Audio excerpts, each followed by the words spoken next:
and then I drove straight on down. First I said, I'm going to stop in Baltimore Saturday and just hang out in B-more a little bit. You know, my great ancestor Frederick Douglass escaped from slavery to freedom by way of Baltimore, so I was going to hang out there for a night. And then the spirit just hit me and said, keep going. So I passed Baltimore and kept on going past Richmond, and I couldn't believe I did it in a straight drive. But I got all the way down from Harlem to Nat Turner land yesterday. We just came back from Africa, 2-week tour. We were in Kemet in Abyssinia, Egypt and Ethiopia. Very powerful experience we had. One thing I'll probably never forget, for 3 nights we took a cruise down the Nile River from Luxor to Aswan, visiting temples along the way, and we had a chance to experience the lunar eclipse that took place, I believe, on the night of July 27th, and that was powerful because we had a chance to experience it from the Nile River. So that was one of those things you'll just never forget for the rest of your life.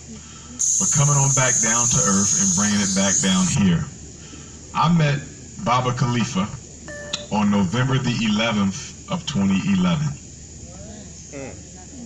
by coincidence. I was coming back from a lecture. I had landed in Philadelphia. I had a text message or a voicemail from an elder sister whose name I don't even remember. I don't know if Baba Khalifa remember who that woman was, but it was a sister who left a message, and she said, Dr. Umar, do you know Elder Khalifa? He owns a lot of the land where the Nat Turner War took place, and he wants to meet you.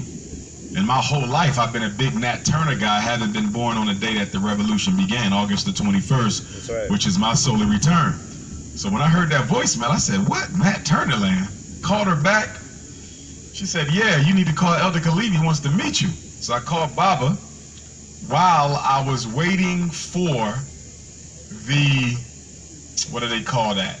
The airport has its own bus that takes you from the shuttle. I was waiting for the shuttle to go from baggage claim to my car. And I called Baba Khalifa up, and in those few minutes we had to talk, we were rapping, and I said, I need to come. He said, I'm in Virginia. I said, I need the address. And we were talking about what would be a good day for me to come.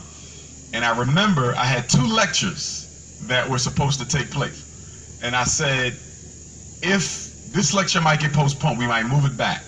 If we move it back, I'll be able to come November 11th. If we don't move it back, I'll be able to come a couple weeks later, but I won't be able to come immediately. I didn't know that Nat Turner was hanged November 11th. It just so happened that the lecture got postponed, and I called Baba up and I said, hey, November 11th is open. So I drove all the way down from Philadelphia. We did the tour, and I didn't even know that day that he was killed, hung, crucified, assassinated November 11th. I found out when I got back, and I said, was that a coincidence? No. That the first time I show up in Nat Turner land was the day they took Nat Turner's life. And I happened to be born on the day that the war began. And so ever since then, I don't know if I missed a year. Did I miss a year, Baba, between 2011 and 2018? I think I made every one. I think I did. Okay? I thought I missed Ancestor Day this past November 11th till the Queen reminded me I was here for that too. So my memory going. So I don't plan to miss any Nat Turner days. Again, August 21st, very significant to me, very significant to us. Not only do we have the Nat Turner War, we also have the Haitian Revolution. We also have the George Jackson Prison War. He was also August 21st, the day they took George Jackson from us, San Quentin. August 21st is very significant. Even when you look at the history of Christianity, there's certain Christian groups that say Jesus Christ was born on August the 21st. And when we go over to East India in the spiritual system that the Africans gave the Indians, the god Krishna was born August the 21st. So August the 21st all throughout our history has been a revolutionary date. And I'm just trying to contribute to that. You know, when I think of Nat Turner, I think of several things. One thing that comes to me is absolute commitment. Absolute commitment. And I think we can learn from Nat Turner's concept and exemplary behavior of absolute commitment, because Nat Turner never wavered in his fight to free African people. He never compromised with oppression. Right. He never second-guessed his agenda. And he never tolerated betrayal. I think absolute commitment is a weakness of African people. Because many of us are committed, but we're not absolutely committed. We're not committed enough to lose our jobs. We're not committed enough to lose our lives. We're not committed enough to lose our relationships with white people. We're not committed enough to have our family name tarnished. Most of us have conditions for our participation in the struggle. We can't have conditions. People with conditions don't get free. The Honorable Marcus Messiah Garvey said, a man in earnest could care less about consequences. So why is it so many black people have conditions to the freedom? Nat Turner didn't have any conditions. He was absolutely committed. Also, supreme self-confidence. Nat Turner was the manifestation of supreme self-confidence. Nowhere in the record have I read or heard of him second-guessing himself. And what I find so awesome about the brother was that he left the plantation, ran away, but he said God told him that you got your mind not fixed on the things of this world. And he came back. Had a chance to go free and came back because he had a destiny to fulfill. Nat Turner was born to lead that war. He was born to lead it. He had no other purpose but that, and he knew what the purpose was. I was talking to some of the other brothers and sisters earlier. We was having a little conversation on African spirituality. And one of the central guiding themes and constructs of African spirituality is what? Knowing your purpose. Everything in African spirituality begins with knowing why you are here. And because Nat Turner knew it, he was able to achieve his destiny so young in life. I think of the good Reverend Dr. Martin Luther King Jr., another brother who I believe knew his purpose from early life. Dr. King graduated at 16. He was done with Morehouse by what, 19, 20? Dr. King knew that he was born to die, and so he wasted no time going about his work. El Hajj, Malik Al-Shabazz, another one. So many young ones amongst us, men and women. Harriet Tubman, Queen Mother, she knew her purpose.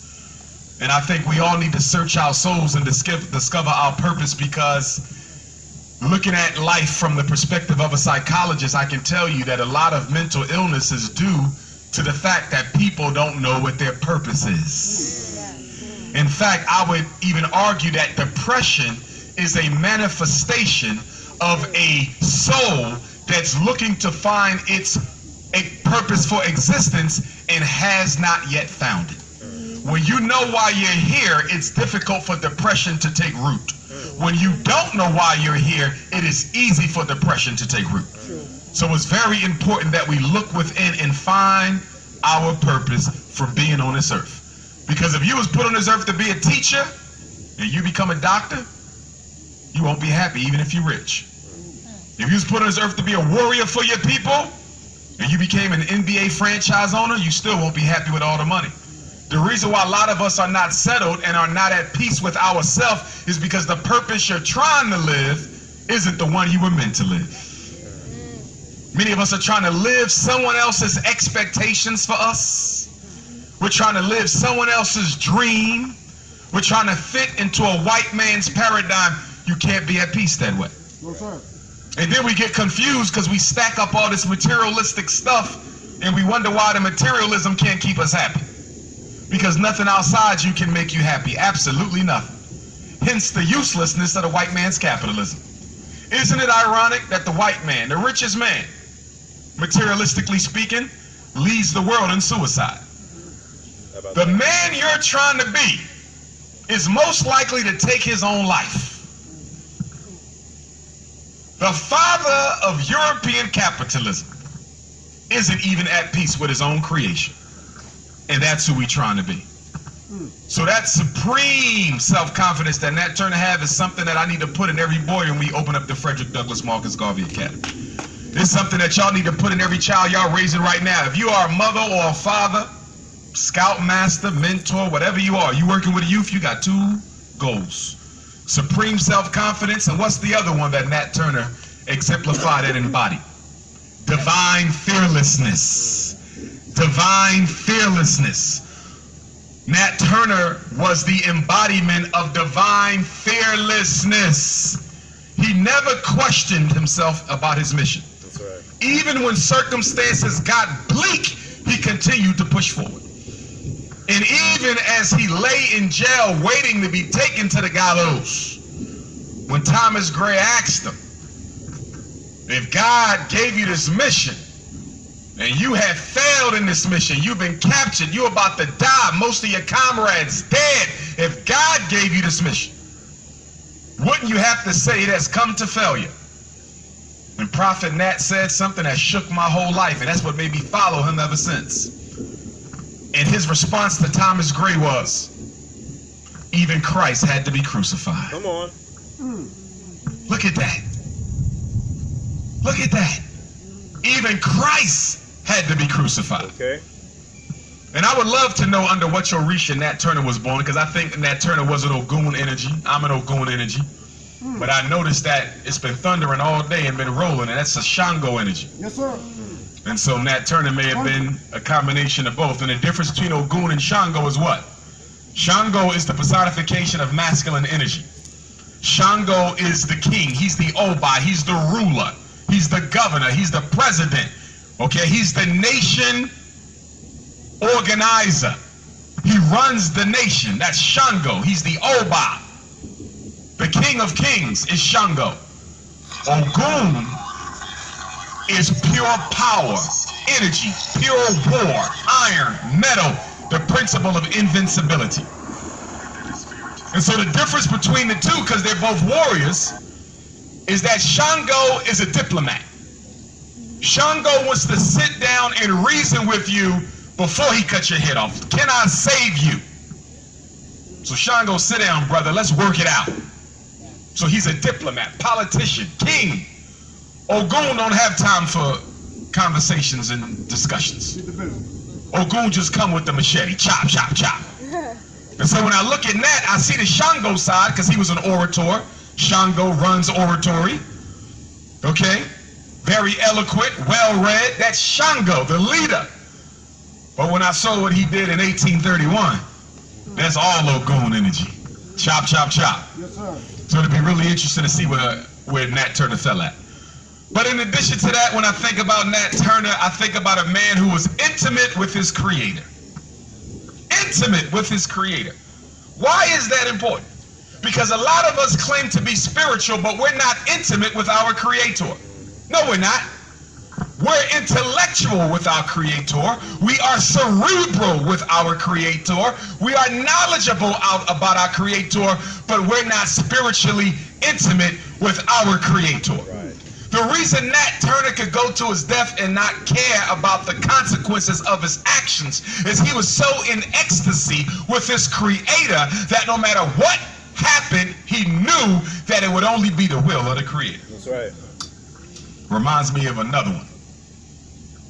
Queen Mother Harriet Tubman, who said, I had reasoned it out in my mind that I had a right to two things. If I couldn't have one, I would surely have the other. But they would not deny them both. And she said, liberty or death. You're going to give me one. I'm going to take one, and if I can't get the first one, I'm going to definitely take the next. We don't think like that no more. And what is the word that describes that type of behavior? The type of commitment of a prophet Nat. The type of commitment of a Queen Mother Harriet. And I'll give you another person whose Earth Day we celebrate today. Another one of our great African ancestors, whose grave I visited 2 weeks ago. Emperor Menelik II. Descendant of King Solomon and the Queen of Sheba of the Bible. King of Kings, immediate predecessor to His Majesty Emperor Haile Selassie. It was Menelik II who was most responsible for Ethiopia never being colonized by the white man. Yes, sir. In a battle in 1896, Battle of Ottawa, the Italians invaded Ethiopia, and everyone told Ethiopia to just bow down, it's over. Italy is a superior military force, and Emperor Menelik said, we'll see about that. Come on. And in Ethiopia at the time, they would wear a military dress made out of a lion's skin. So all the soldiers looked like lions. They were clothed in the body of a lion. And they went out to meet the Italians. And it was Emperor Menelik's wife, the late great Empress Taitu, who gave him an idea on the battlefield. The Italians wouldn't come out to fight. And Menelik said, we got to get a way to get them out here so we can destroy these crackers. And his wife said, block the water. If they ain't got no water, they got to come out to fight you because they need water to exist. Come on. So listening to his wife, he ordered the cavalry to block the water, and as a result of that, the Italians had to come out to fight because they needed water. And in a perfected military campaign, they surrounded the devils and then moved in on them and slaughtered everyone who stood in their way. And the Italians were so angry at what Emperor Menelik II did that they couldn't wait to try to get a second shot at it, and that's why they invaded Ethiopia in 1936 under His Majesty. They could not live with the fact that they had lost to an African king who was not as militaristically equipped as them. Which takes us to another point that Nat Turner also exemplified. And that is, the moral to the physical is a ratio of 5 to 2, brothers and sisters. It doesn't matter what your enemy has in his arsenal. If you have the heart and the mind and the commitment and the determination, you will win. Napoleon Bonaparte said as much. He said, if I got to take an army of weak soldiers and good weapons, or an army of good weapons, weak soldiers and good weapons, or strong soldiers and weak weapons, he said, give me the strong soldiers and the weak weapons. Every time. Because he said, there's no price you can put on a man who's willing to die for what he believes in. And the irony of Napoleon's prophecy was that it visited him during the August 21st, 1791 Haitian Revolution. He spoke his own death. Because when it came to Toussaint L'Ouverture and Henry Christophe and Jean-Jacques Dessalines and Boukman Dada, they didn't have the military arsenal of Napoleon, Frenchmen, but they had the guts. That's right. And they had the heart. They sure did. And then Toussaint, we learned a lesson from Toussaint because Toussaint thought he could strike a deal with Napoleon. Picture that. Napoleon said, come on down to the water, let's have a conversation. Y'all won, we give you that, let's work it out because you're still a son of France. And Toussaint, because his mind was a little bit poisoned. Great leader. Great leader. But you know what Toussaint's weakness was? The same weakness most of us got right here today. There's a part of us that still wants to love our oppressor. Come on. And so Toussaint went down to the water and they met together. And that's when they imprisoned Toussaint L'Ouverture, took him back to France, died in an unmarked grave. Nobody knows where his body is today. Trust in white folks. On that note, with the water coming down, what you want to do? Move inside, Baba, to do the question and answer session? Let's move on inside before y'all get all wet.